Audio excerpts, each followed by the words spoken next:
La 8e édition du baromètre de l'économie a été réalisée du 12 au 30 septembre 2022 auprès de 611 entreprises luxembourgeoises de 6 salariés et plus et dédie sa partie thématique aux élections 2023.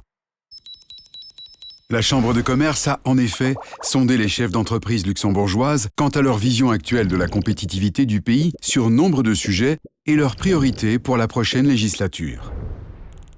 En termes de compétitivité du Luxembourg, en tant que site économique, les chefs d'entreprise interrogés attribuent les premières marches du podium à la sécurité sociale, au système de pension, à la qualité de vie et aux infrastructures de transport et numérique.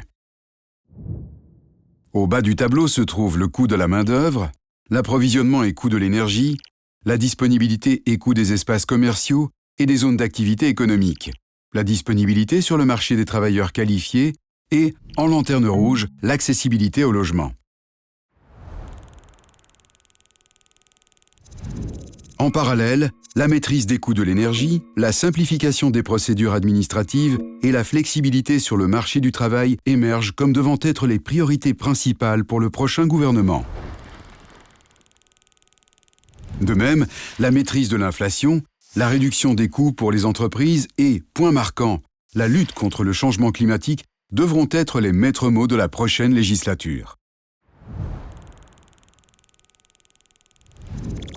Une série de déclarations ont été proposées aux entreprises afin qu'elles en évaluent la pertinence pour la période électorale à venir. Et l'opinion générale est qu'il faut d'abord tendre vers l'indépendance en ressources au niveau européen et moderniser et flexibiliser l'enseignement fondamental et secondaire selon les besoins futurs en compétences. Sur les 12 défis proposés aux entreprises, 8 constituent pour plus de 50% de celles-ci de réels enjeux stratégiques.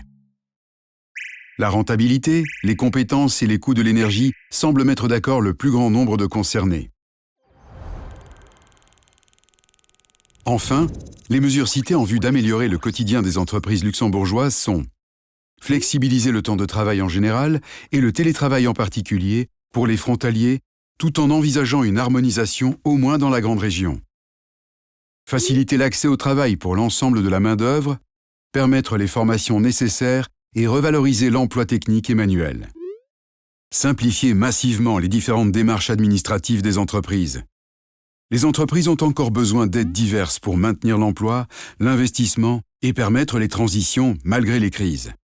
Alléger la fiscalité des petites entreprises pour diminuer leurs charges tout en réformant le système d'indexation, d'intéressement et d'investissement. Maîtriser les coûts énergétiques pour les entreprises permettant de maintenir leur compétitivité tout en prenant en compte la transition écologique. Peut-être faudrait-il également envisager une harmonisation européenne.